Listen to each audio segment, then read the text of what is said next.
Afternoon. I'm just going to move this because I think the microphone's down in that corner somewhere. Don't you just love the BBC? Do you know when you were a kid and your mum told you if you tell one lie, you've got to tell 20 others to cover it up?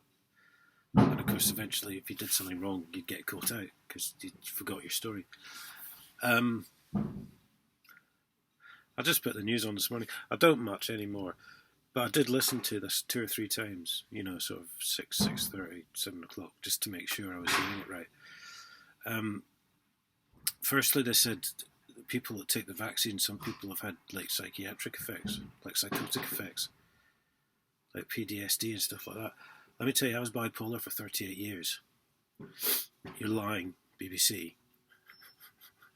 Vaccines do not give you psychotic effects, and if they do, you probably shouldn't be taking them. Why would anyone else bother? And they've even admitted that there's been blood clots, and people have died from that. Very small number, of course, very small number. Wouldn't want to alarm the general public. I think it's a bit late for that, isn't it? After a year of poisonous lies about coronavirus. So then they moved on to Brazil. They always move on to Brazil when they're in trouble, you see. But this, as I say, was finally going to catch them out. Because apparently cases are soaring in Brazil, because the Brazilian president was very famous for not implementing a lockdown and stuff like that.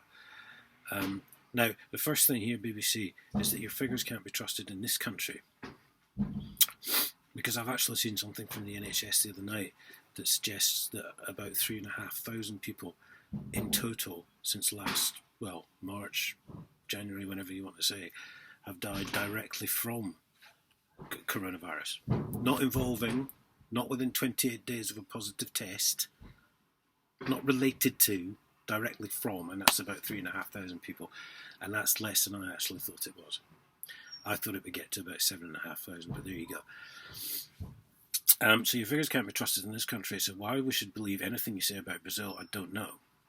But you did move on to the fact that people were dying because there wasn't enough room in the hospitals. Now, who remembers last year when a certain Prime Minister, what was his name? That's right, Boris Johnson. Yeah, you chucked all the OAPs out the hospitals, didn't you? And put them in nursing homes. And strangely, they all started dying.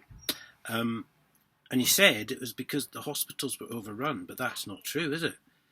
Because I saw 4 or 5 instances last year of people filming hospitals, and they looked remarkably empty to me. Then, if only to prove this, at great expense to the taxpayer, you constructed 6 Nightingale hospitals. Were they full? Because the hospitals were overflowing? No, they were not. The one in Manchester had 35 patients. The rest, as far as I'm aware, had none. So BBC has actually just confirmed that not only are you a liar, Boris Johnson, you are a murderer of elderly folk. Because you lied about the hospitals being overrun.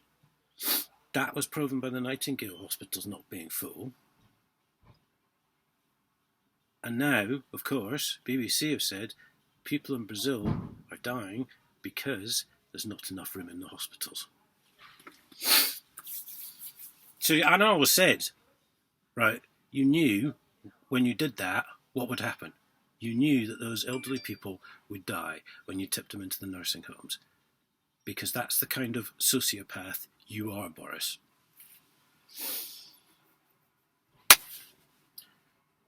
But there you go. I mean, I know the BBC are liars, but that's what they've said. Right, so the figures and all that, they've all been proven false. But they've come out and said this morning that people are dying in Brazil because there's not enough room in the hospitals. They've said that, not me. So as it stands, BBC, you've just confirmed the Prime Minister is a murderer.